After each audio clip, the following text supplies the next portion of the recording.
Hey guys, ZDEyE here. So I wanted to go over absolutely every detail of the Ghost of Tsushima samurai action and fighting. Now it's important for me to note that I will be solely going over samurai first. Since I wanted to dedicate a video for that, then soon after we'll be fully covering the ghost section of the fighting and the action, of course, but that will be obviously the separate video.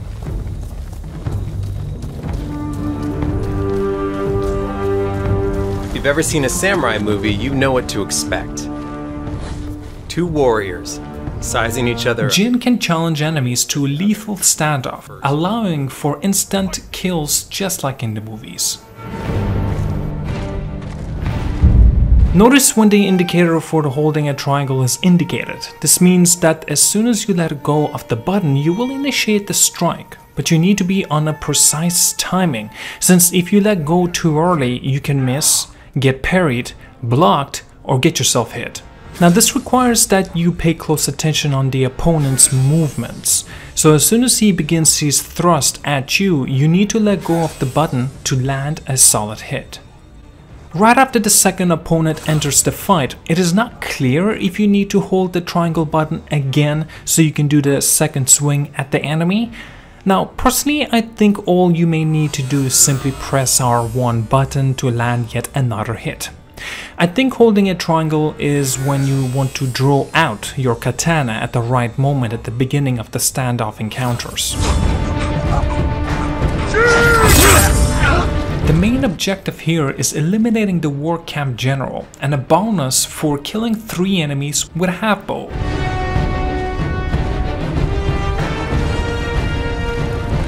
As you can see, the Mongols are everywhere on this island. For Jin to succeed, he has to use real, skillful precision in fighting them. No wasted energy, every strike. Presumably here you have a dedicated button for pulling out a bow, perhaps pressing L2 button to aim and R2 to fire. The range combat can also help thin the horde. Your skills and timing will ensure your survival against the Mongols' groups. Now this is interesting, since the character is once again in a stance ready to be faced by the enemies in close vicinity. So maybe you need to hold triangle button again, and as soon as someone is near you, you can land an instant kill. But since the katana was not cheated, I think we are actually seeing here just simple as a block button. Maybe the character is holding an L1 button since we have just seen an arrow get deflected. On the bottom left is indicated with the selections of available different bows, and on the right which types of arrows to use. Here are the normal arrows on the left, and on the top is perhaps the fire arrows.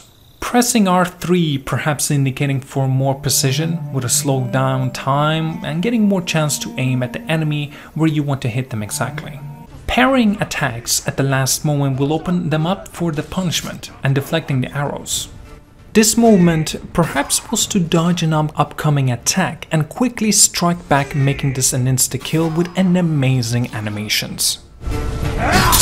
We have just seen a yellow particle effects indicating that this was a parry, blocking an attack at the right moment just before getting hit, as this also rewards you with a one-hit kill. As soon as we face a different opponent, we actually see an enemy docking or crouching.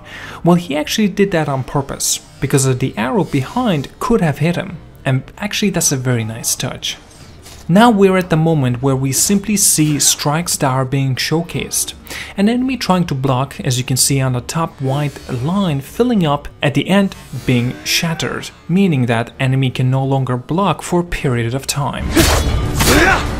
This was an insta-kill move, an energy attack or an ability attack. We still do not know the proper name of it. So when you take a look on the bottom left corner, you can see the yellow circles that were gradually being filled up with every kill that you have performed. But when you initiate this specific attack, you can deal a devastating blow onto the enemy.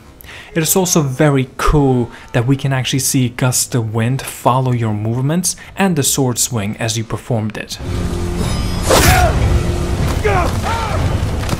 We actually see here Jin change from stone to water stance, and there's definitely going to be more as you progress in Ghost of Tsushima.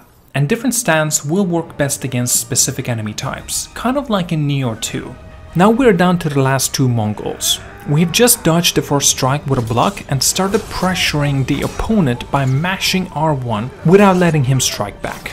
At the end we broke his block again after we have diverted our attention back to the last Mongol with the bow, missing us in the process with the arrow.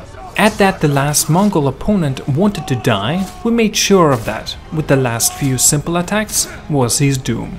The last Mongol was easy to deal with, since we deflected the arrow again and struck twice to put him out of his misery with his poor skills using that bow. Pay attention to this wide gesture. Now we can understand that signifies to get rid of the blood of your katana, but what makes it unique to me that it's possible for it to be a dedicated button, so we can perform this action whenever we want. After we sheathed our katana and paid respects to the dead, well, even though I kinda mocked him. Well, this already tells you that I'm kinda looking forward to what happens next on my next video. Alright then, thank you so much for watching, like and subscribe, see you guys all later, and in my next video to come.